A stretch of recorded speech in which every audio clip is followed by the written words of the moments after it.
Hello,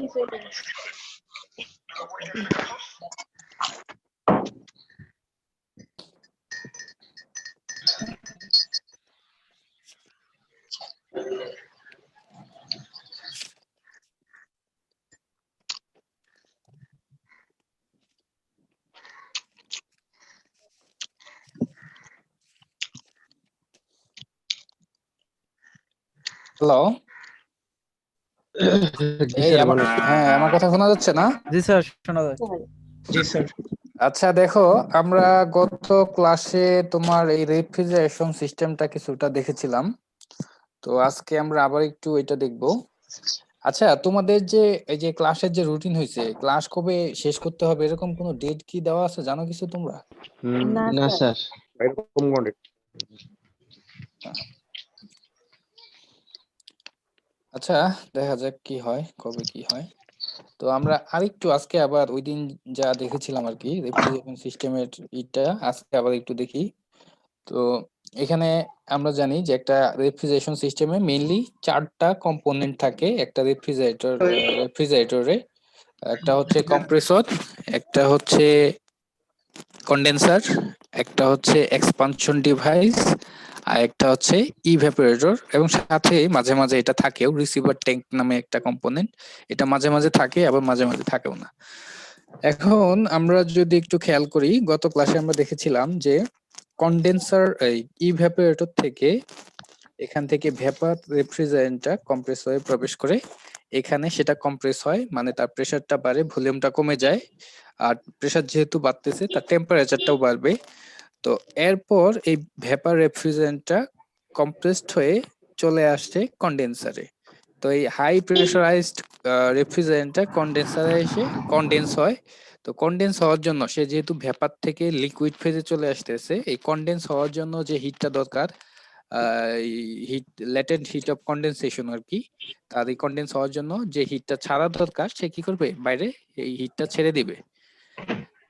তাহলে এই রেফ্রিজারেন্টটা যদি বাইরে তার তাপটা ছেড়ে দেয়, দ্যাট মিন্স বাইরের টেম্পারেচারটা কি হবে, বেড়ে যাবে, বেশি হবে।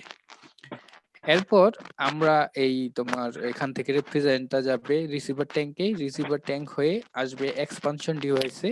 এক্সপানশন ডিভাইসে তোমার এই রেফ্রিজারেন্টটা এক্সপান্ড হবে। আগে ছিল এখানে যেহেতু কম্প্রেসর থেকে আসছিল, কম্প্রেস হয়ে আসছিল, ওখানে এসে আবার এক্সপান্ড হবে। এক্সপান্ড হওয়ার পর সে চলে আসবে ইভ্যাপোরেটরে। তো ইভ্যাপোরেটরে এসে সে ভেপারে পরিণত হবে। ভেপারে পরিণত হওয়ার জন্য সে যেহেতু আগে লিকুইড ফেজে ছিল, লিকুইড থেকে সে এখানে ভেপারে পরিণত হবে যেহেতু, তাহলে এই যে ভেপারে হওয়ার জন্য যে হিটটা বাইরে থেকে হিট দরকার, যেহেতু লিকুইড থেকে সে ভেপার হবে, তাহলে কি হিট দরকার না হিট ছাড়বে, কি করবে সে? হিট দরকার হবে। হিট দরকার হবে, যেহেতু সে লিকুইড থেকে ভেপার হচ্ছে, তাহলে সে যে হিটটা দরকার সেই হিটটা বাইরে থেকে নিবে, বাইরে মানে সারাউন্ডিং থেকে নিবে আর কি। তাহলে সারাউন্ডিং থেকে যদি সে হিটটা নিয়ে নেয়, তাহলে সারাউন্ডিং এর টেম্পারেচারটা কি হবে, কমে যাবে না? হ্যালো, জি স্যার, কমে যাবে। কমে যাবে। তাহলে এই যে সারাউন্ডিংটা, আচ্ছা দেখো, এই যে সারাউন্ডিং থেকে হিট নেওয়ার ফলে দেখা যাচ্ছে তার যে সারাউন্ডিং এখানে টেম্পারেচারটা কমে গেল, এরপর সেই রেফ্রিজারেন্টটা আবার চলে আসবে এই কম্প্রেসরে। এইভাবেই কিন্তু এই চক্রটা চলতেই থাকবে।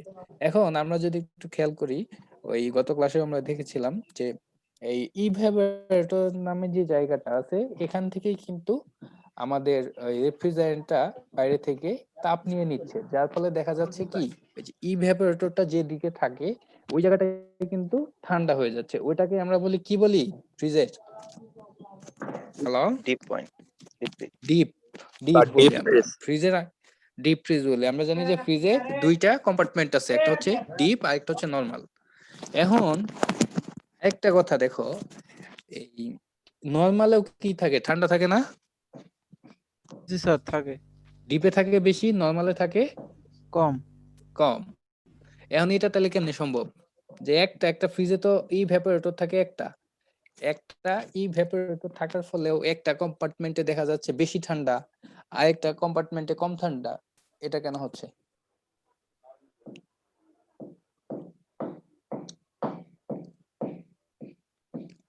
বলতে পারবো কেউ? হ্যালো, শুরুর দিকে মনে হয় কম ঠান্ডা থাকে স্যার। শুরুর দিকে কম ঠান্ডা। শোনো, আজকে তোমরা তো সবাই বাসায় আসছো, তো বাসায় আজকে ফ্রিজ খুলবা, খুলে দেখবা যে কি কাহিনীটা কি, যে হিট এখানে বেশি আর এখানে কম কি কারণে, আজকে অ্যানালাইসিস করবা। এটা হচ্ছে অ্যাসাইনমেন্ট তোমাদের, ঠিক আছে? ফেলবো স্যার, হ্যাঁ ফ্রিজ পুরোটাই খুলে ফেলবো নাকি? হ্যাঁ, ফ্রিজ খুলে দেখবা আজকে যে কি অবস্থা এটার ভিতরে। স্যার ফ্রিজের স্যার নিচেরটাতে স্যার আলো থাকে স্যার অনেক সময়। স্যার নিচেরটাতে অনেক সময় লাইট থাকে। পরে বডি লাগাই দিবে কে? বডি তোমরা লাগাবা ইউটিউবে দেখা, ইঞ্জিনিয়ার হইছো কি কারণে।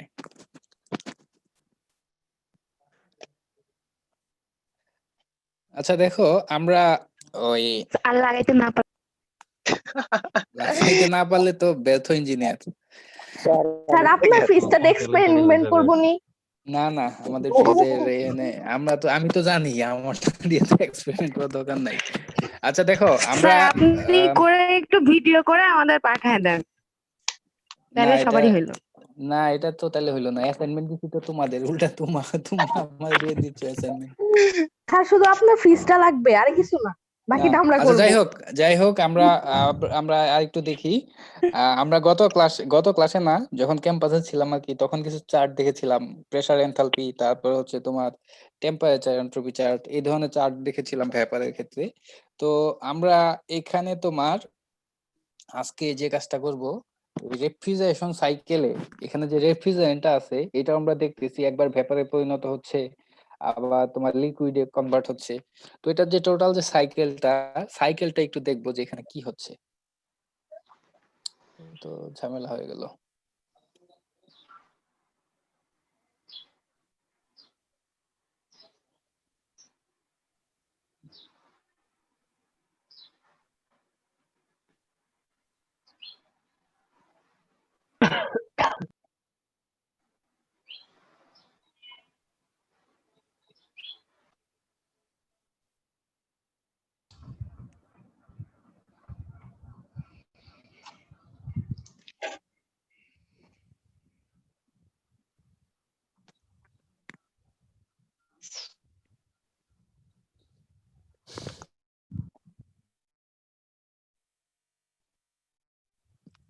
আচ্ছা দেখো, আমরা একটু সাইকেলটা দেখি এখানে।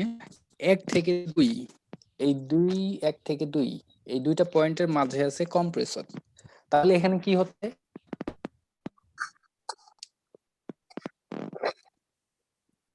এক থেকে 2 এই দুইটার মাঝে কম্প্রেসরটা আছে, তাহলে কি হবে, এখানে প্রেসার বাড়বে না কমবে? পারবে স্যার। বাড়বে, যদি যাই তাহলে প্রেসারটা বাড়বে, টেম্পারেচারও বাড়বে। তো এই যে 1 থেকে 2 যে প্রসেসটা, এই প্রসেসটা হচ্ছে আইসেন্ট্রপিক প্রসেস। কি এই প্রসেসটাতে এন্ট্রপিটা স্থির থাকে।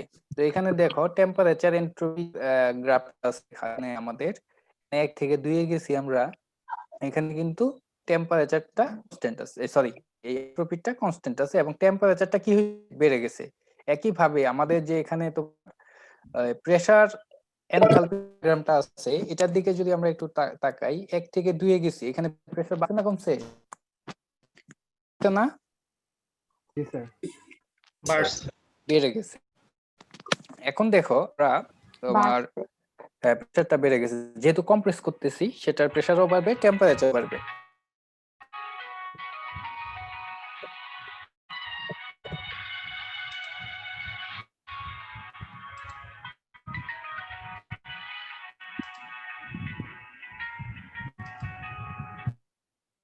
এরপর দেখো আমরা একটু খেয়াল যদি করি, 2 থেকে 3 এই দুইটা পয়েন্টের মাঝে কি আছে?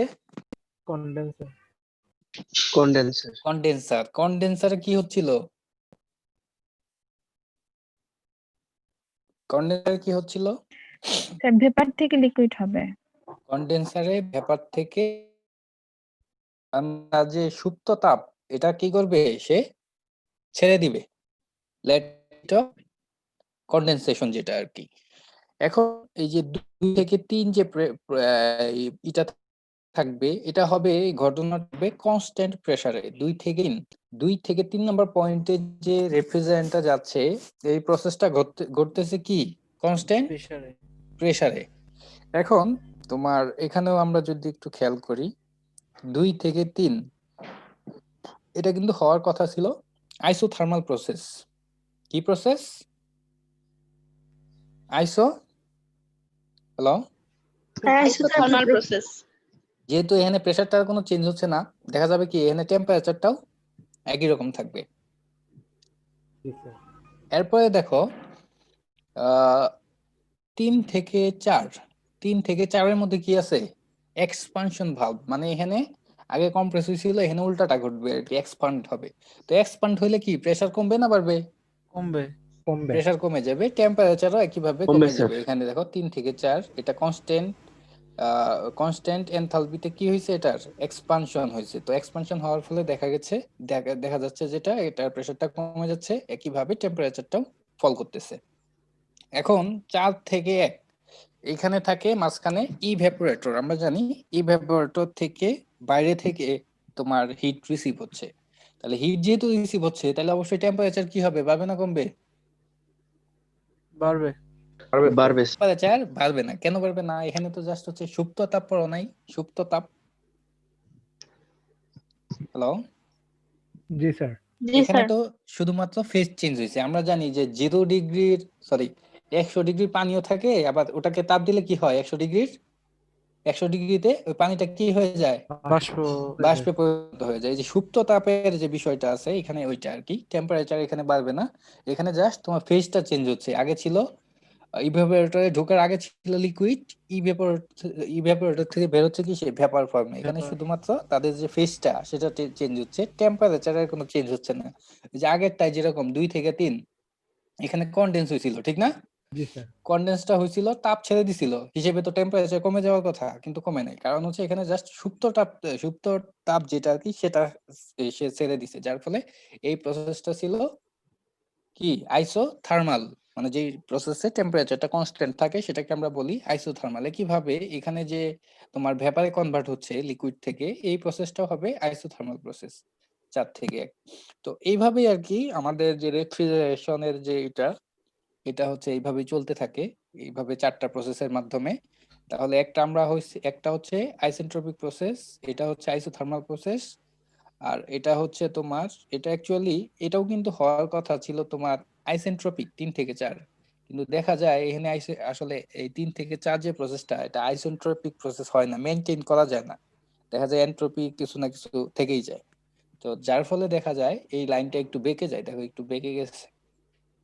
তো 3 থেকে 4টা অ্যাকচুয়ালি আমরা এই প্রসেসে এনথালপিটা কনস্ট্যান্ট থাকে। তো এটা হচ্ছে একটা কনস্ট্যান্ট এনথালপি প্রসেস বলা যায় এটাকে। এবং 4 থেকে 1 যেটা আমরা দেখলাম এটা হচ্ছে একটা আইসোথার্মাল প্রসেস। তো এই টোটাল 4টা প্রসেস নিয়েই হচ্ছে আমাদের একটা রেফ্রিজারেশন সিস্টেম। তো পরীক্ষায় কিন্তু আসতে পারে যে একটা বেসিক ভেপার কম্প্রেশন রেফ্রিজারেশন সিস্টেমের কি বলে জানি ডায়াগ্রাম, টিএস ডায়াগ্রাম এবং তোমার যে পিএইচ প্রেসার এনথালপি ডায়াগ্রামটা দেখাও। যদি সিম্পল যদি বলে বেসিক অথবা সিম্পল ভেপার কম্প্রেশন রেফ্রিজারেশন সিস্টেমের টেম্পারেচার এন্ট্রপি অথবা প্রেসার এনথালপি ডায়াগ্রামটা দেখাও, তখন আমাদেরকে এটা দেখাইলেই চলবে। এবং সাথে কিন্তু এই ফিগারটাও এঁকে দিতে হবে, নাহলে আমরা তো পয়েন্ট দেখে বুঝবো না যে 1 2 এর মাঝে কি আছে, 2 3 এর মাঝে কি আছে, 3 4 এর মাঝে কি আছে, 4 1 এর মাঝে কি আছে। স্যার একটা প্রশ্ন ছিল স্যার। হ্যাঁ বলো। স্যার 2 থেকে 3 যে ডায়াগ্রামে আমরা দেখতে পাচ্ছি স্যার টেম্পারেচার ভার্সেস এন্ট্রপি, ওখানে হুম। দেখতেছি স্যার যে 2 যেখানে লেখা আছে স্যার ওখানে একটু উপরে গ্রাফটা করা, এটা স্যার শোনো, আইসোথার্মাল প্রসেস হলে এখানে স্যার। যে 4টা আছে আমাদের হচ্ছে 4টা আগে ভালোভাবে এই এই যে এখানে যে প্রসেসটা দেখো, এটা সোজা গেছে ঠিক না? আর জি তুমি স্যার। বলতেছো যেটা এটা তো উপরের দিকে চলে গেছে, এখানে তো টেম্পারেচার বেশি থাকার কথা, ঠিক না? জি স্যার। জি কিন্তু স্যার। এখানে লাইন গুলো হচ্ছে এরকম, আমি বলি এই যে এই পাশে লাইনটা হচ্ছে এরকম কনস্ট্যান্ট টেম্পারেচারের, আর এই দুইটার মাঝখানে হচ্ছে এরকম, আর এখানে কনস্ট্যান্ট টেম্পারেচারের লাইনটা হচ্ছে এরকম। কারণ এখানে 3টা হচ্ছে 3 রকম ফেজ, এখানে হচ্ছে লিকুইড, আর এই যে যে জায়গাটা দেখা যাচ্ছে মাঝখানে হচ্ছে লিকুইড প্লাস ভেপার, আর এই যে জায়গাটা দেখা যাচ্ছে এটা হচ্ছে তোমার শুধু ভেপার, ঠিক আছে? তো এই জন্য এখানে যে 4টা আছে 4টা এরকম, তোমার কনস্ট্যান্ট টেম্পারেচারের লাইনগুলো হচ্ছে এরকম এসে সোজা আসছে, সরি এরকম আসছে বাঁকা আসছে, আসার পর সোজা হইছে, আবার এই দিক দিয়ে বেঁকে গেছে, বুঝছো? জি স্যার। আর কোনো প্রশ্ন আছে আর? স্যার আরেকবার একটু বলেন স্যার। আবার বলতে হবে এটা? জি স্যার। আচ্ছা দেখো 1 থেকে 2 এখানে কি হচ্ছে, ব্যাপারটা কম্প্রেস হচ্ছে। কম্প্রেস হওয়ার ফলে দেখা যাচ্ছে তার প্রেসারও বেড়ে যাচ্ছে, টেম্পারেচারও বেড়ে যাচ্ছে। এবং এখানে যে কম্প্রেশনটা হচ্ছে 1 থেকে 2, এটা কি প্রসেস লেখা যায়? Isentropic process. তোমার কিন্তু প্রসেসগুলো লিখে দিতে হবে। 1 থেকে 2 হচ্ছে কি আইসেন্ট্রপিক। আইসেন্ট্রপিক, হ্যাঁ আইসেন্ট্রপিক প্রসেস, যেহেতু তোমার এখানে কনস্ট্যান্ট থাকতেছে এন্ট্রপি। আইসেন্ট্রপিক কম্প্রেশন বলতে হবে, যেহেতু এখানে কম্প্রেশন হচ্ছে।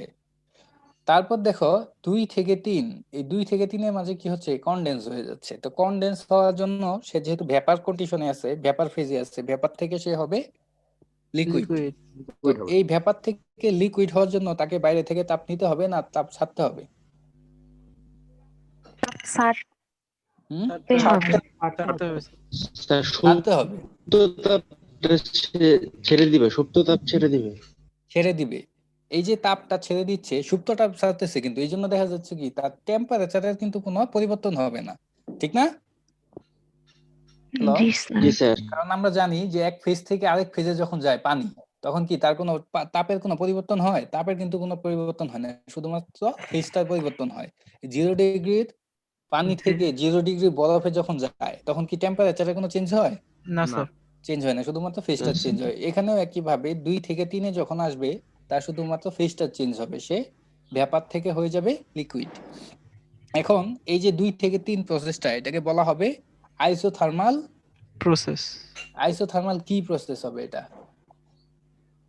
হিট রিজেকশন, ঠিক আছে? 2 থেকে 3 এই প্রসেসটা হচ্ছে কি আইসোথার্মাল হিট রিজেকশন। রিজেকশন।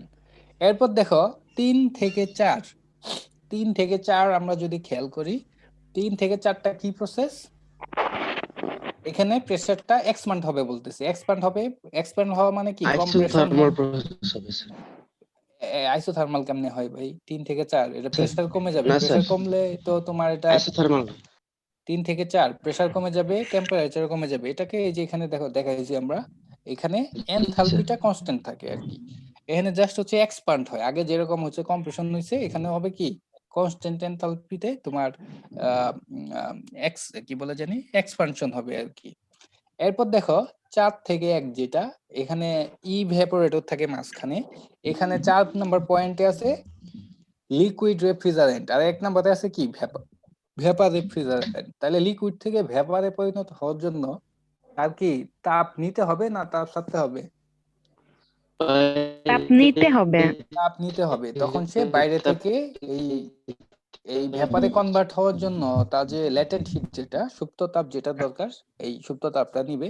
কিন্তু এতে কিন্তু তার টেম্পারেচারের কোনো চেঞ্জ হবে না। 4 থেকে 1 একটা কি থাকবে, আইসোথার্মাল প্রসেস থাকবে। তাহলে 4 থেকে 1 এটাকে আমরা বলতে পারি আইসোথার্মাল হিট অ্যাবজর্পশন। যেহেতু সে বাইরে থেকে তাপ শোষণ করে নিচ্ছে, সেহেতু আমরা এটাকে বলতে পারি কি আইসোথার্মাল হিট অ্যাবজর্পশন, ঠিক আছে? হ্যালো, জি স্যার। তাহলে স্যার। স্যার এক্সামে কোশ্চেন কেমন করে আসবে? তোমার বলতে পারে যে একটা সিম্পল ভেপার কম্প্রেশন রেফ্রিজারেশন সিস্টেমের বর্ণনা দাও, এবং সাথে তোমার এই যে দুইটা ডায়াগ্রাম দেখাও, টিএস ডায়াগ্রাম আর একটা হচ্ছে পিএইচ ডায়াগ্রাম। তখন তোমাকে ওই যে আমরা যে কথাগুলো বললাম, এই কথাগুলো বলতে হবে, সাথে সাথে তোমার এই ডায়াগ্রামগুলো দেখাইতে হবে। এবং এখানে কিন্তু তোমার কোনটা কি প্রসেস এটাও একটু দেখাই দিতে হবে। 1 থেকে 2 কি, 2 থেকে 3 কি, মানে আলাদা ভাবে তুমি নিচে লিখে দিলে 1 থেকে 2 এই প্রসেস, 2 মানে থেকে 3 আপনি এই যে প্রসেস। বর্ণনাটা দিলেন ওইটাই লিখতে হবে। হ্যাঁ হ্যাঁ হ্যাঁ, স্যার 3 থেকে 3 থেকে 4 একটু আবার বললে ভালো হতো। 3 থেকে 4 জি এ স্যার, জাস্ট 3 থেকে হচ্ছে 4 1 থেকে 2 এ কি হচ্ছে তোমার এখানে কম্প্রেশন হচ্ছে না। জি স্যার। তা জি 3 থেকে 4 এ হচ্ছে জাস্ট উল্টাটা, এখানে হবে এক্সপানশন। এখানে একটা এক্সপানশন ভালভ থাকে, যেটার ভিতর দিয়ে তোমার ওই লিকুইডটা যখন আসে তখন দেখা যায় এটা একটা এক্সপানশন হয়, এই জন্য এটার নাম হচ্ছে এক্সপানশন প্রসেস, ঠিক আছে? এটা হচ্ছে কনস্ট্যান্ট এনথালপিতে প্রসেসটা সম্পন্ন হয়, ঠিক আছে? 3 থেকে 4। কিন্তু আইডিয়ালি এটাও কিন্তু তোমার কনস্ট্যান্ট এন্ট্রপিতে হওয়ার কথা ছিল আইডিয়ালি, ঠিক আছে? আইডিয়ালি কিন্তু এটা তোমার একটা আইসেন্ট্রপিক এক্সপানশন হওয়ার কথা ছিল। আইসেন্ট্রপিক এক্সপানশন মানে এন্ট্রপি, যেমন এখানে কথাটা যদি আমরা বলি 1 থেকে 2, এটা কি হয়েছে? আইসেন্ট্রপিক না? সোজা একদম। আইসেন্ট্রপিক। কিন্তু জি 3 থেকে স্যার। 4 দেখো লাইনটা কিন্তু সোজা না, একটু বাঁকা না? একটু কিন্তু বাঁকা। তো জি এই স্যার। জন্য আর কি তোমার এটার নাম হওয়ার মানে এই প্রসেসটা আইডিয়ালি হওয়ার কথা ছিল আইসেন্ট্রপিক, কিন্তু দেখা যায় লাইনটা একটু বেঁকে যায়, মানে আইসেন্ট্রপিক হয় না প্রসেসটা। তো এটাই আর কি তোমার, তাহলে এটা 3 হচ্ছে থেকে 4 কে আমরা কি এনথালপি কনস্ট্যান্ট বলবো? না এনথালপি কনস্ট্যান্ট, হ্যাঁ এনথালপি কনস্ট্যান্ট থাকতেছে এখানে আইডিয়ালি আর কি। আইডিয়ালি না মানে অ্যাকচুয়ালি মানে আমরা বলি যে প্রসেসটার নাম কি, তাহলে কি লিখবো স্যার? ওই যে কনস্ট্যান্ট এনথালপি এই এক্সপানশন। জি স্যার। স্যার সি নাম্বার ফিগারে লগ কেন হইলো? কি স্যার সি নাম্বার ফিগারে লগ পিএইচ ডায়াগ্রাম লগ কেন হইলো? লগ, এটা লগ দেওয়ার দরকার নাই, এটা হয়তো অন্য কোনো কারণে চলে আসছে, এটা লগ হবে না, এটা এমনি চলে আসছে আর কি, যখন ছিলাম হয়তো কোনোভাবে চলে আসছে। পিএইচ ডায়াগ্রাম এটা আসলে লগ হবে না আর কি, এটা একটু দেখে নিও। জি স্যার। আচ্ছা আর কোনো প্রশ্ন আছে কারো এটাতে?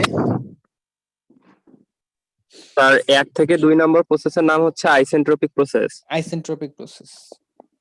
আর স্যার 3 থেকে 4 হচ্ছে কনস্ট্যান্ট এনথালপি এক্সপ্যানশন। হুম। আচ্ছা স্যার। তো এইটাই হচ্ছে তোমার আমাদের একটা মানে সিম্পল কম্প্রেশন রেফ্রিজারেশন সিস্টেম তোমার বর্ণনা।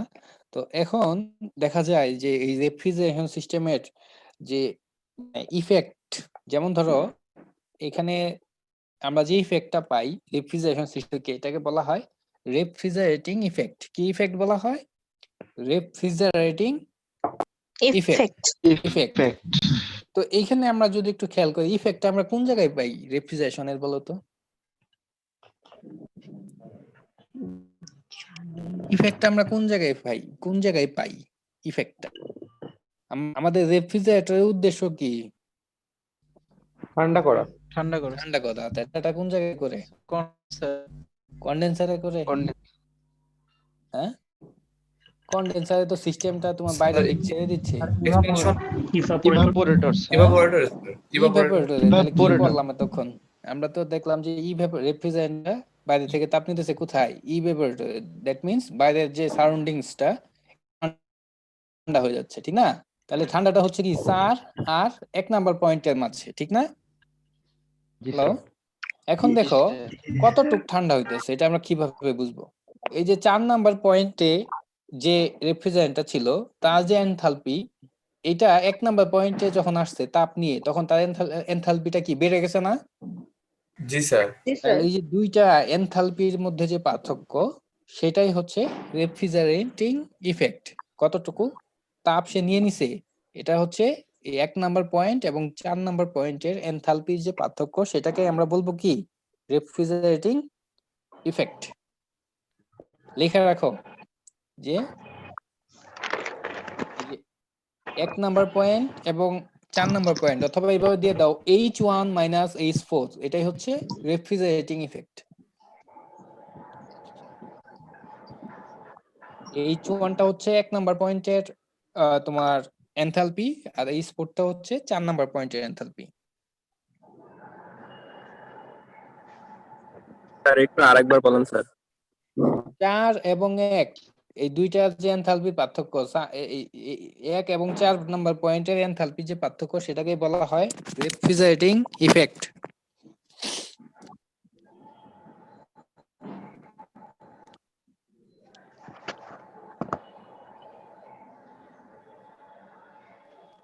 ঠিক আছে? জি স্যার। আচ্ছা এখন তাহলে তোমার আমরা রেফ্রিজারেটিং ইফেক্টটা দেখলাম। এখন মাঝে মাঝে দেখা যায় রেফ্রিজারেশন সিস্টেমে আমাদের এই রেফ্রিজারেটিং ইফেক্টটা বাড়ানোর জন্য বিভিন্ন ধরনের মডিফিকেশন করা হয়, কারণ আমরা ইফেক্টটা যত বাড়াইতে পারবো তত কি হবে, আমাদের ঠান্ডা করার ক্ষমতা কি বেশি হবে না সিস্টেমটার? হ্যালো, জি স্যার। যেমন ধরো এই যে H1 আর H4 এই দুইটা পয়েন্টের মধ্যে ডিসটেন্স যত বেশি হবে, এর মানে কি এই সিস্টেমটার বাইরে থেকে তাপ গ্রহণের যে ক্ষমতা, এটা তত কি বেড়ে যাবে না? জি স্যার। মানে তাপ গ্রহণের ক্ষমতা বাড়া মানে কি ঠান্ডা করার ক্ষমতা বাড়া, ঠিক না? হ্যালো, জি স্যার, জি স্যার। তাহলে এখন আমরা একটা মডিফিকেশন দেখবো আর কি এই সিস্টেমটার।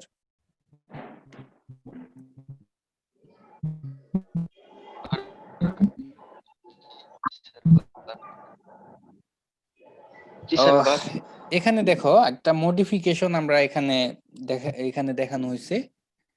আমরা যদি একটু খেয়াল করি এখানে, এই দেখো এখানে কি মডিফিকেশনটা ইউজ করা হয়েছে, দেখো তো কোন জায়গায় মডিফিকেশনটা এখানে আছে।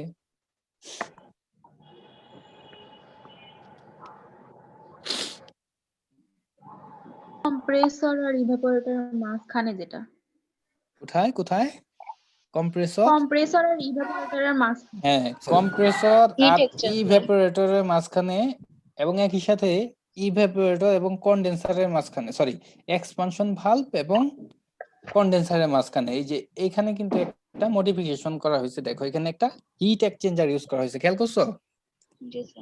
তো জি হিট স্যার। এক্সচেঞ্জারটা ইউজ করার ফলে কি হয়েছে আমরা একটু দেখি। তো এইখানে হিট এক্সচেঞ্জার এই কম্প্রেসর থেকে তোমার যাচ্ছে কন্ডেন্সারে, ঠিক না? কন্ডেন্সার থেকে যাচ্ছে কোথায়? এক্সপানশন ভালভে যাচ্ছে কন্ডেন্সার থেকে, ঠিক আছে? স্যার প্রথম স্টেপেও তো পরিবর্তন হবে। কি স্যার প্রথম স্টেপে কি পরিবর্তন হবে না 1 থেকে 2 এর যেটা? 1 থেকে 2 এ গেলে তো কোনো পরিবর্তন হবে না। এই যে 1 নম্বর পয়েন্ট এইটা আর 2 নম্বর ও। পয়েন্ট এইটা, দেখো তো মাঝখানে কোনো পরিবর্তন হয়েছে? ও না স্যার, নিচেরটা দেখতেছিলাম এই জন্য। নিচেরটা পরে দেখবো, আমরা আগে এইটুক দেখি আর কি। আগে আমাদের সিম্পল যে সাইকেলটা এটার দিকে খেয়াল করি।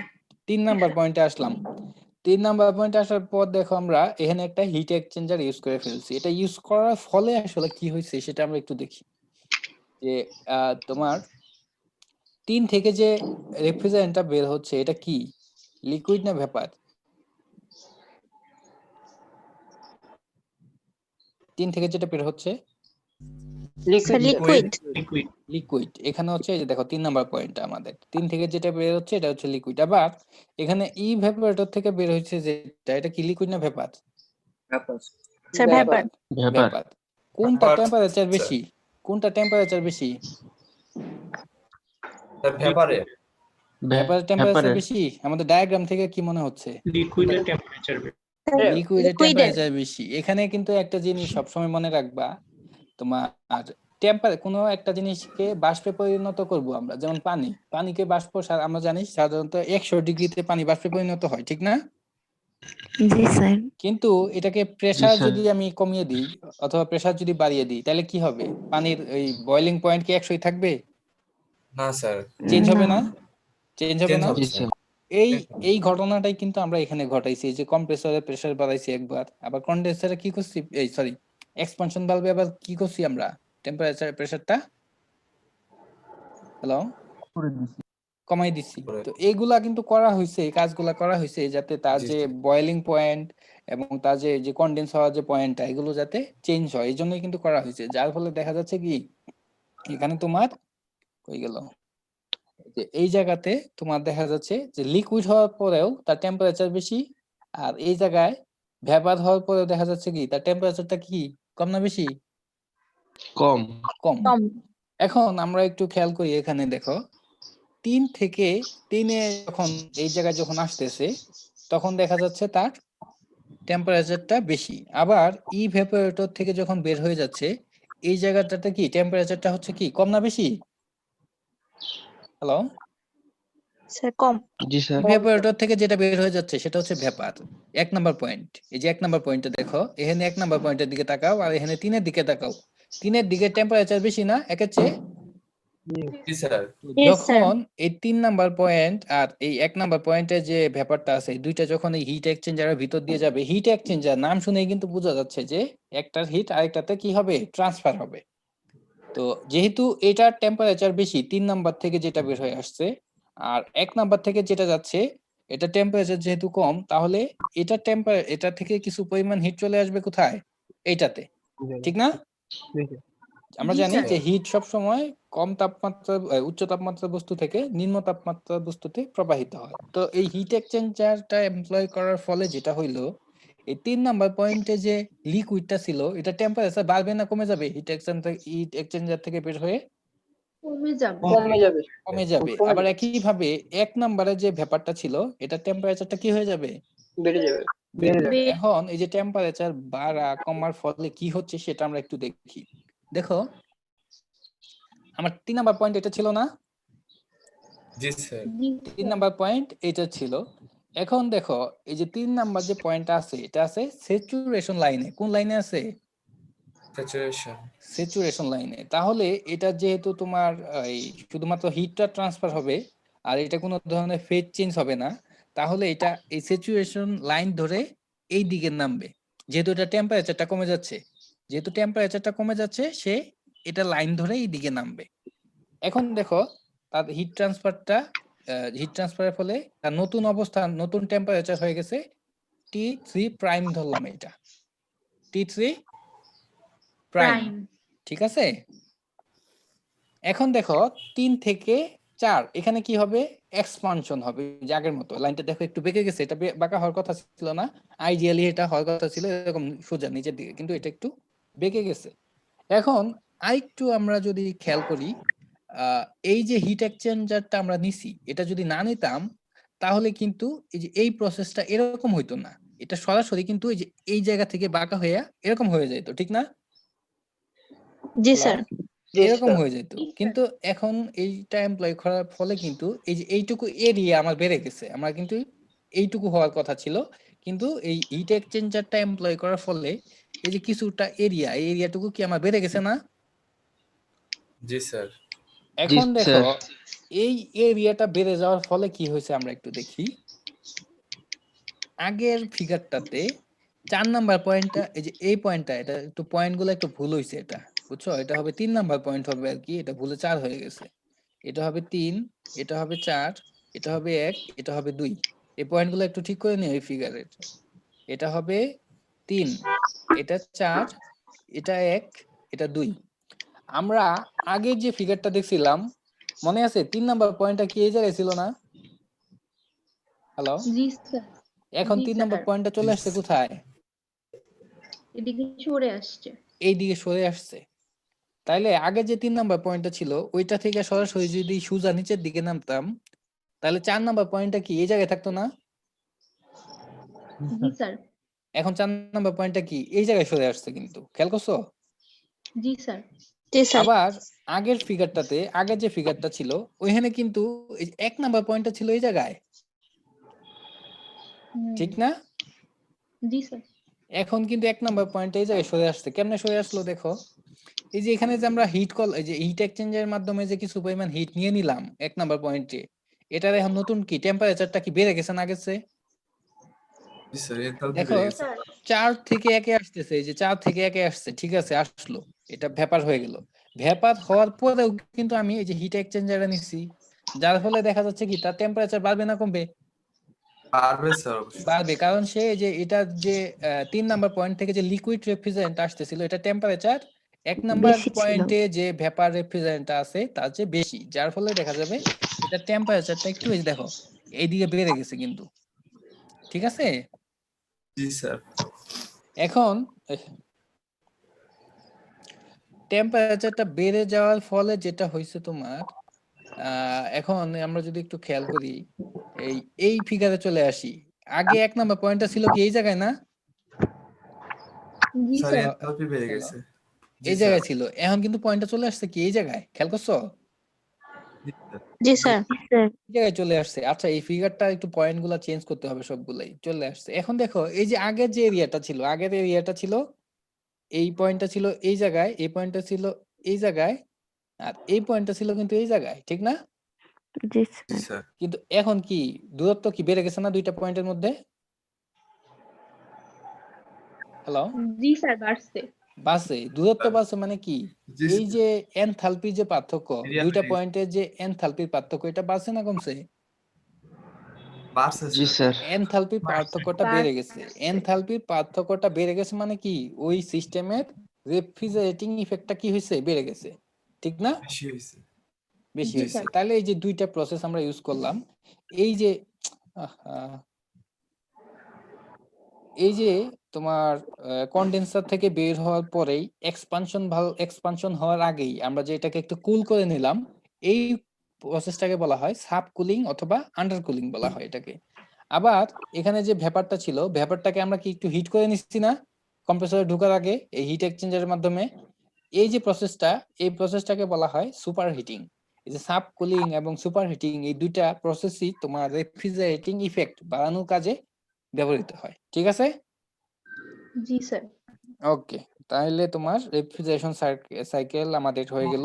একটা হচ্ছে আমরা একটা simple vapour compression refrigeration system দেখলাম, আরেকটা হচ্ছে একটা মডিফিকেশন দেখলাম, একটা হিট এক্সচেঞ্জার ইউজ করেছি আমরা, যে হিট এক্সচেঞ্জারটা দিয়ে আমরা এই লিকুইড রেফ্রিজারেন্টটাকে কুল করেছিলাম এক্সপানশন ভালভে ঢোকার আগে, এবং ভেপার রেফ্রিজারেন্টটাকে কম্প্রেসরে ঢোকার আগে সুপার হিট করেছিলাম।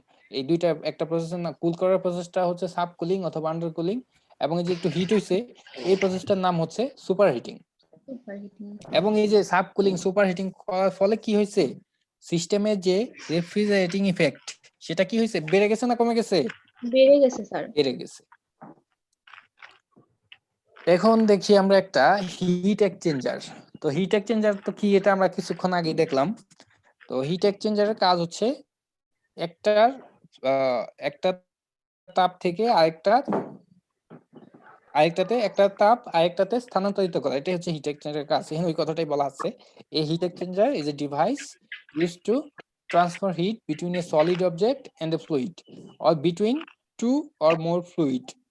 আমরা কিছুক্ষণ আগে যেটা দেখলাম, দুইটা ফ্লুইডের মধ্যে কিন্তু হিট ট্রান্সফার হয়েছে, একটা হচ্ছে লিকুইড রেফ্রিজারেন্ট আর একটা ছিল ভেপার রেফ্রিজারেন্ট। দুইটার মধ্যে কি ছিল, একটা হিট ট্রান্সফার হয়েছে। দ্যাট মিন্স হিট ট্রান্সফারের কাজই হচ্ছে দুইটা ফ্লুইড অথবা একটা ফ্লুইড একটা সলিড অবজেক্টের মধ্যে তাপের আদান প্রদান করা, এটাই হচ্ছে তোমার একটা হিট এক্সচেঞ্জারের কাজ।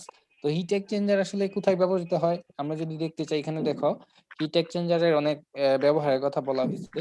দে are widely used in space heating, refrigeration, ওই যে কিছুক্ষণ আগে আমরা দেখলাম রেফ্রিজারেশনে ইউজ হয়, এয়ার কন্ডিশনিং এও এরকম হিট এক্সচেঞ্জার ইউজ হয়।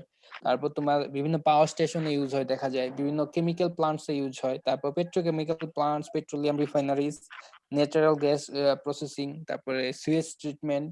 তো এই সব জায়গাতে দেখা যায় আমাদের যে হিট এক্সচেঞ্জার এটা দরকার পড়ে। তো আমরা এইখানে যে ফিগারটা আছে এটা যদি একটু দেখি, দেখো একদিক থেকে কোল্ড ফ্লুইড ঢুকতেছে একটা পাইপের ভিতরে, একটা টিউবের ভিতরে দেখো, আর এদিক থেকে ঢুকতেছে ওয়ার্ম ফ্লুইড। এখন যেহেতু এই দিক থেকে যে ফ্লুইডটা ঢুকতেছে এটা যেহেতু হিট বেশি আর তাপমাত্রা বেশি, আর কোল্ড যেটা এটা যেহেতু তাপমাত্রা কম, দ্যাট মিন্স এই ওয়ার্ম ফ্লুইড থেকে কিছু পরিমাণ হিট চলে আসবে কোল্ড ফ্লুইডে। তো এই কোল্ড ফ্লুইডটা দেখা যাবে কি হয়ে যাবে, তখন ওয়ার্ম হয়ে যাবে। এই জন্য লেগছে এদিক থেকে যে ফ্লুইডটা বের হচ্ছে সেটা হবে ওয়ার্ম, আর এইখানে যে ওয়ার্ম ফ্লুইড যেটা ছিল যেহেতু সে কিছু পরিমাণ তাপ ছেড়ে দিচ্ছে সেহেতু সে কোল হয়ে যাবে, এই জন্য এটা হচ্ছে কোল্ড ফ্লুইড।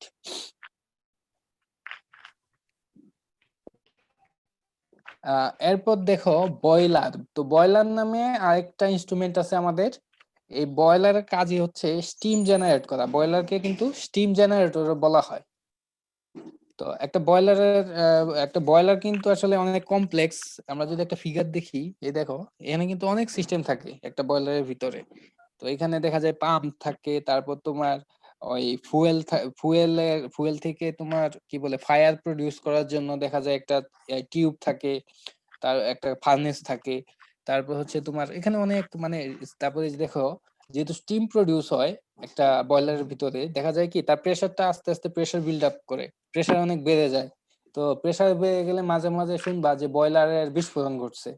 তো বিস্ফোরণ গুলা ঘটে সাধারণত দেখা যায় যখন প্রেসারটা অনেক বেড়ে যায়। এই জন্য এই যে সেফটি রিলিফ ভালভ আছে একটা, দেখো এখানে এই যে সেফটি রিলিফ ভালভ, এই ভালভটা দিয়ে মনে করে তোমার যে প্রেসারটা রিলিজ করা হয়। এরকম অনেক কিছু ইকুইপ থাকে একটা বয়লারের ভিতরে। আমরা ডিটেলস কিছু আমাদের জানার দরকার নাই, আমরা শুধু জানি যে একটা বয়লার কি কাজ করে এবং কি সব জায়গায় ইউজ হয়। তো এখানে বলছে যে একটা a boiler or steam generator is a device used to create steam by applying heat energy to water। তো এটা হচ্ছে সিম্পল, এটা পানিকে বাষ্পে পরিণত করে সোজা কথায়। আর বয়লারটা কোথায় ব্যবহৃত হয়, বয়লারটা তোমার ব্যবহৃত হয় এই তোমার একসময় আমরা জানি যে বাষ্পীয় ইঞ্জিন ছিল, এখন যদিও এগুলো নাই। তো এই বাষ্পীয় ইঞ্জিন গুলাতে কিন্তু বয়লার যেহেতু বাষ্প দিয়ে চলতো, এই জন্য বাষ্প প্রডিউস করার জন্য বয়লারের প্রয়োজন ছিল তখন। তো ওইগুলাতে তোমার ইউজ হইতো বয়লার। এছাড়া তোমার দেখা যায়, হ্যালো, কেউ কিছু বলতেছো? এরপরে তোমার কিছু পাওয়ার প্ল্যান্ট আছে, স্টিম পাওয়ার প্ল্যান্ট বলা হয় এগুলাকে। তো এই স্টিম পাওয়ার প্ল্যান্ট যেহেতু স্টিমের মাধ্যমে চলে, এই জন্য স্টিম প্রডিউস করার জন্য মানে যেখানে স্টিমের দরকার হবে আমার স্টিম, সেখানেই কিন্তু বয়লারের প্রয়োজন পড়বে। ইভেন গার্মেন্টস ইন্ডাস্ট্রি যেগুলো আছে, অনেক গার্মেন্টস ইন্ডাস্ট্রিতেও দেখা যায় স্টিমের প্রয়োজন পড়ে। তো স্টিম করার জন্য দেখা যায়, তো প্রডিউস করার জন্য তোমার এই আমাদের বয়লার ইউজ করা হয়। তো তো এই যে বয়লারের কথা যখন আমরা বলবো, একটা বয়লার কি বলে, একটা বয়লার যখন আমরা ইনস্টল করবো কোনো একটা জায়গায়, আমরা কিন্তু অবশ্যই দেখতে হবে যে পানির একটা সোর্স লাগবে কিন্তু, কারণ পানিটাকে যেহেতু আমরা স্টিমে কনভার্ট করতেছি, তো এটা আমাদের করতে হবে। আর এটা বলছে the form and size depends on the application. আমরা বয়লারটা কিরকম হবে এবং এটা সাইজ কেমন হবে, এটা টোটালি নির্ভর করবে আমার অ্যাপ্লিকেশনের উপর, আমি কোন জায়গায় ইউজ করব। আমি এই যে এখানে দেখো, এই মোবাইল স্টিম ইঞ্জিন, মানে স্টিম ইঞ্জিন যেগুলা তোমার হচ্ছে এই যে স্টিম লোকোমোটিভ, আমি যেটা বললাম বাষ্পীয় ইঞ্জিন যেগুলো আছে, এগুলো একসময় ট্রেন গাড়ি চলতো তোমার, বাষ্পীয় ইঞ্জিন ছিল সব ট্রেন, এখন তো হেভি ফুয়েলে চলে। তো ওই সময় সব ট্রেনই কিন্তু তোমার এই যে বয়লার থাকতো, যেটা এখন থাকে না। স্টিল অনেক লোকোমোটিভ আছে, এগুলোতে দেখা যায় তোমার এই স্টিম ইঞ্জিন গুলো আছে। তো এইগুলো চালানোর জন্য দেখা যায় বয়লার ইউজ করা হয়। এরকম তোমার এগুলাই। এরপর দেখো আরেকটা হচ্ছে স্টিম টারবাইন নামে একটা ডিভাইস আছে। তো স্টিম টারবাইনের কাজ হচ্ছে স্টিমকে মেকানিক্যাল, স্টিমের যে থার্মাল এনার্জিটা আছে, থার্মাল এনার্জিটাকে তোমার মেকানিক্যাল এনার্জি অথবা মেকানিক্যাল ওয়ার্কে কনভার্ট করা। এটা হচ্ছে একটা স্টিম টারবাইনের কাজ। এই যে এখানে দেখো যে ফিগারটা দেওয়া আছে, এটা হচ্ছে একটা স্টিম টারবাইন। এই যে জিনিসগুলা, এগুলা হচ্ছে ডিস্ক। এই দেখো অনেকগুলা ডিস্ক আছে। আর এই যে যে জিনিসটা, এটা হচ্ছে শেফট। এই ডিস্কটা একটা শেফটের উপরে লাগানো থাকে, এবং এই যে মাঝখানে দেখো দেখা যাচ্ছে এগুলো হচ্ছে ব্লেড, টারবাইনের ব্লেড। এই টোটালটা হচ্ছে একটা স্টিম টারবাইন। এটা হচ্ছে শেফট, শেফটের উপরে ডিস্ক গুলো আছে, এবং ডিস্কের মাঝে মাঝে দেখো এই যে ব্লেড গুলো আছে। এই ব্লেড গুলো সাধারণত কিন্তু সোজা থাকে না, কার্ভ থাকে। আমরা যদি একটা ব্লেডের একটা ক্রস সেকশন আঁকি, ওইটা হবে এরকম, একটা ব্লেডের ক্রস সেকশন আঁকাইলে এটা এরকম হবে। তো এইখানে যে কাজটা হয়, অনেক হাই ভেলোসিটি স্টিম তোমার এটা হচ্ছে একটা ব্লেডের ক্রস সেকশন, একদিক থেকে প্রবেশ করে, এবং এটা আস্তে আস্তে ব্লেডের এই দিক থেকে এদিক দিয়ে, কার্ভ ব্লেড যেহেতু, এদিক দিয়ে এসে আবার এদিক দিয়ে বের হয়ে যায়। এখন আমরা একটু আমাদের কমন সেন্সটা যদি খাটাই, তাহলে কিন্তু বুঝতে পারি স্টিমটা যখন এই ব্লেডটার এটাতে যখন স্ট্রাইক করে এবং এটা ধার ঘেঁষে ঘেঁষে যখন এদিক থেকে বের হয়ে যায়, তখন কিন্তু স্টিমটা এই ব্লেডটাকে এদিকে কি একটা ফোর্স দিবে না, একটু ধাক্কা দিবে না একটা বলে? জি স্যার। ধাক্কা দিবে। এখন এই ব্লেডটা যদি ফ্রি থাকে, মানে এটা কোনো কিছুর সাথে যদি আটকানো না থাকে, যদি ধাক্কা দেয়, এটা কি এইদিকে সরে আসবে না এই ব্লেডটা? জি স্যার, জায়গা সরে চেঞ্জ আসবে। হবে। এই জন্য এই মেকানিজমটাকে কাজে লাগিয়েই যে কাজটা করা হয়, এই ব্লেড গুলো তোমার ওই যে ডিস্ক যেটা দেখলাম, ডিস্কের চারদিকে লাগানো থাকে, এবং ওই ডিস্কটা একটা শ্যাফটের উপরে লাগানো থাকে, যার ফলে দেখা যায় এটাকে ধাক্কা দিলে ওই ডিস্ক গুলা ঘোরা শুরু করে শ্যাফটের উপরে। তো এই শ্যাফটের উপরে যেহেতু ঘুরতেছে, আমরা এই যে স্টিমের যে থার্মাল এনার্জিটা ছিল, এই থার্মাল এনার্জিটাকে তাহলে যেহেতু ঘুরতেছে, এটা মেকানিক্যাল ওয়ার্কে কনভার্ট করে ফেললাম। তখন ওই শ্যাফট যেটা ঘুরতেছে সেটাকে একটা জেনারেটরের সাথে লাগানো হয়, আর জেনারেটর ওই যে মেকানিক্যাল ওয়ার্কটা থেকে ইলেকট্রিসিটি জেনারেট করে। তো এইভাবেই দেখা যায় একটা স্টিম পাওয়ার প্ল্যান্ট কাজ করে। আমাদের এই যে একটা স্টিম টারবাইনের ওয়ার্কিং প্রিন্সিপাল যেটা, সেটা খুব ভালোভাবে আমাদের যে রেনা জুয়েলের যে বইটা আছে, এইটাতে খুব সুন্দরভাবে দেওয়া আছে। তো তোমরা একটু যখন তোমাদের বই হয়তো অনেকের কাছে নাই, কিন্তু যখনই সুযোগ হয় বইটা যখন তোমরা পাবা, এখানে একটু দেখে নিও। 13 নাম্বার চ্যাপ্টার, পেজ নাম্বার হচ্ছে 369। প্রথম পেজেই তোমার হচ্ছে এটা সুন্দরভাবে, ফিগারটাও সুন্দরভাবে দেওয়া আছে, তোমরা একটু দেখে নিও। জাস্ট আমি যে কথাগুলো বললাম এইগুলোই বলা আছে। পেজ কত স্যার? পেজ এটা হচ্ছে 669 নাম্বার পেজ। বইয়ের নামটা স্যার? রেনা জুয়েলের বই, তোমার basic engineering thermodynamics 5th edition. Sir এই স্লাইড গুলো দিবেন না স্যার? স্লাইড গুলো আমি তোমার দেখি পিডিএফ করে দিতে হবে, কারণ এখানে তো অনেক স্লাইড, আমি তো সবকিছু পড়াই নাই। তো আমি এগুলো দেখি, আমি এগুলো পিডিএফ করে তোমাদের ওই সিআর এর কাছে দিয়ে দিবনি।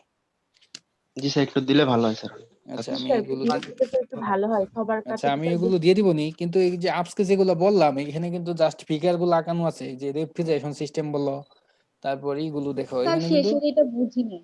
কোনটা বুঝো না এটা? এই যে স্টিম আউট আর হ্যাঁ হ্যাঁ জি স্যার এটা। এটা হাই ভেলোসিটিতে স্টিমটা, এটা হচ্ছে একটা ব্লেডের ক্রস সেকশন তো বুঝো, প্রস্থচ্ছেদ আর কি। তো জি স্যার। এই স্টিমটা এই যখন এটাতে স্ট্রাইক করে, আবার এই যে এটা ধার ঘেঁষে ঘেঁষে আবার এদিক থেকে বের হয়ে আসে আর কি স্টিমটা। তো এটা যখন এই পথে যায়, এই যে এই পথটা যখন ফলো করে, তখন সে এই ব্লেডটাকে কি সামনের দিকে একটা ধাক্কা দিবে না? হ্যাঁ তো এই ধাক্কাটাকে কাজে লাগিয়েই আমাদের স্টিম টারবাইনটা ডেভেলপ করা হয়। কি করা হয়? এই যে ব্লেডটা দেখলাম আমরা, এই ব্লেডটাকে যে কিছুক্ষণ আগে যেটা দেখলাম, এই যে এখানে দেখো, এই যে এই যে স্টিমটা এদিক থেকে মনে করো যখন যায়, তখন এই যে এগুলো হচ্ছে ব্লেড আর কি, বুঝছো? এই যে জি এগুলো স্যার। দেখা যাচ্ছে না, এগুলো হচ্ছে জি ব্লেড, স্যার। এগুলো হচ্ছে কার্ভড, এগুলো কিন্তু এখানে সোজা না, কার্ভড, ঠিক আছে? তো স্টিমটা যখন জি এগুলোর স্যার। ভিতর দিয়ে প্রবেশ করে আর কি, তো দেখা যায় এটাকে কি একটা ধাক্কা দেয়, ঠিক আছে? জি দেখো এই যে এদিক থেকে স্টিম যখন ঢুকবে, তখন কি এটাকে একটা ধাক্কা দিবে না? এগুলো যেহেতু কার্ভড, এদিক থেকে যখন স্টিমটা জি স্যার। ঢুকতেছে, এদিক থেকে যখন স্টিম ঢুকবে, তখন কি এটাকে একটা ধাক্কা দিবে। আর যেহেতু ধাক্কা দিচ্ছে, এটা হচ্ছে এই যে এগুলো হচ্ছে ডিস্ক, দেখতেছো না? জি স্যার। এগুলোকে বলা হয় ডিস্ক। এই ব্লেড গুলো এই যে দেখো ডিস্ক লাগানো আছে, এবং ডিস্কটা লাগানো আছে এই যে একটা শ্যাফটের উপরে। এই শ্যাফটটা হচ্ছে ঘুরে, রোটেট করে আর কি। তো যখন এটাকে ধাক্কা দিবে, তখন কি এই ডিস্কটা কি শ্যাফটের উপরে কি এইভাবে ঘুরবে না? জি স্যার। ঘুরবে। এই যে এটাই হ্যাঁ প্রিন্সিপাল, বুঝতে খুবই ইজি। জি স্যার। বা একটু পড়ো, একটু বই দেখলে আর কি আরো ক্লিয়ার হয়ে যাবে।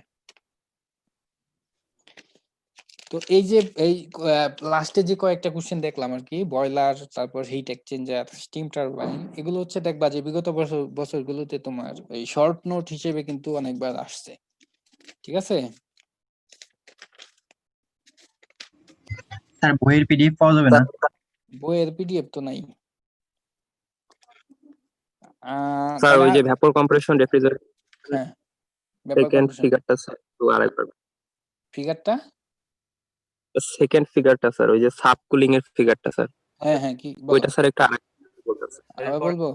আচ্ছা দেখো, ওই যে সাব জি কুলিং স্যার। আর সুপার হিটিং, প্রথম কথা হচ্ছে এখন তো আমরা বুঝতেছি যে সাব কুলিং আর সুপার হিটিং কেন করা হচ্ছে, উদ্দেশ্যটা কি?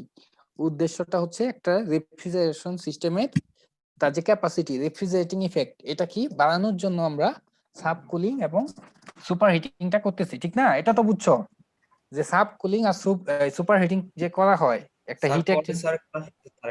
হ্যাঁ হ্যালো হ্যালো স্যার ক্লাস আছে একটা স্যার। স্যার পরে ক্লাস আছে একটা। আচ্ছা ঠিক আছে, তাহলে পরের ক্লাসে আরেকবার দেখবো নি, সমস্যা নেই। ওকে ঠিক আছে আচ্ছা তাহলে। আর তোমাদের অ্যাটেন্ডেন্স গুলোর জন্য আমি একটু একটা স্ক্রিনশট নিয়ে নিই, একটু ওয়েট করো।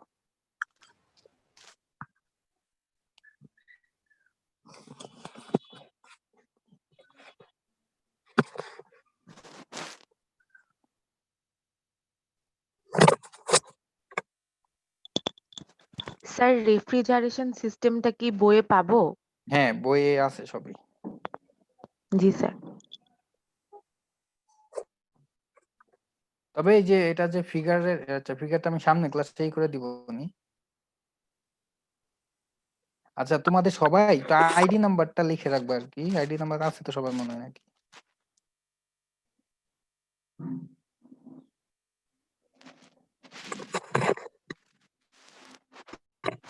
কি ব্যাপার?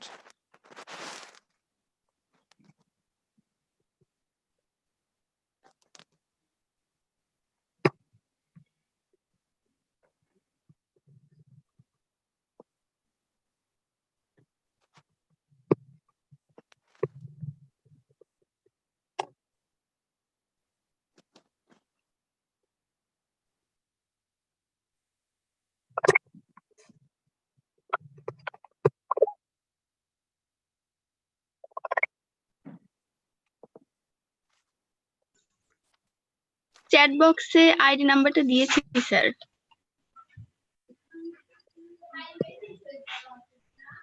স্যার যাদের আইডি লেখা আছে নামের সাথে তাদের কি এক্সট্রা ভাবে চ্যাট লিস্টে লিখে দিতে হবে? না না, দরকার নেই।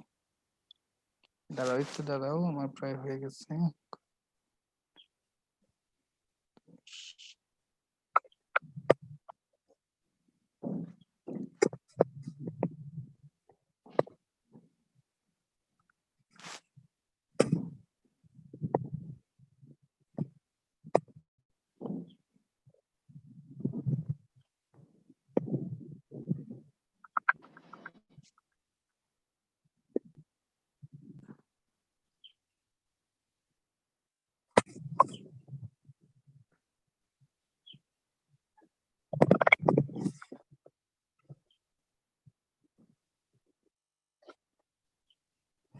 আচ্ছা, ওই যে রেফ্রিজারেশন সিস্টেমের পেজ নাম্বারটা একটু বললে ভালো হতো।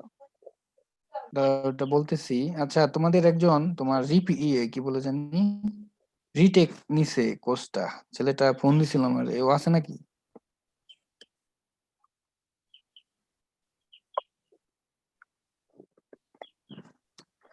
আসসালামু আলাইকুম স্যার। ওয়ালাইকুম আসসালাম। এই তুমি? স্যার আমিও আছি স্যার। ও আচ্ছা আচ্ছা।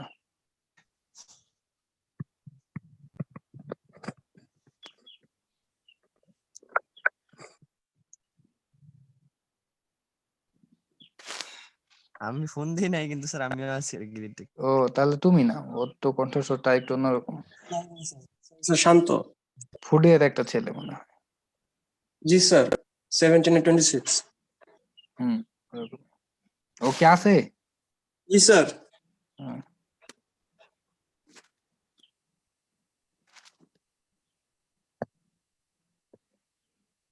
হ্যালো হ্যালো, আমি স্যার শান্ত স্যার 17-26। আচ্ছা, তোমার আইডি কি এখানে লেখা আছে না? জি স্যার পার্টিসিপেন্টসে ইউজার নেম লেখা আছে স্যার। তাহলে হয়েছে।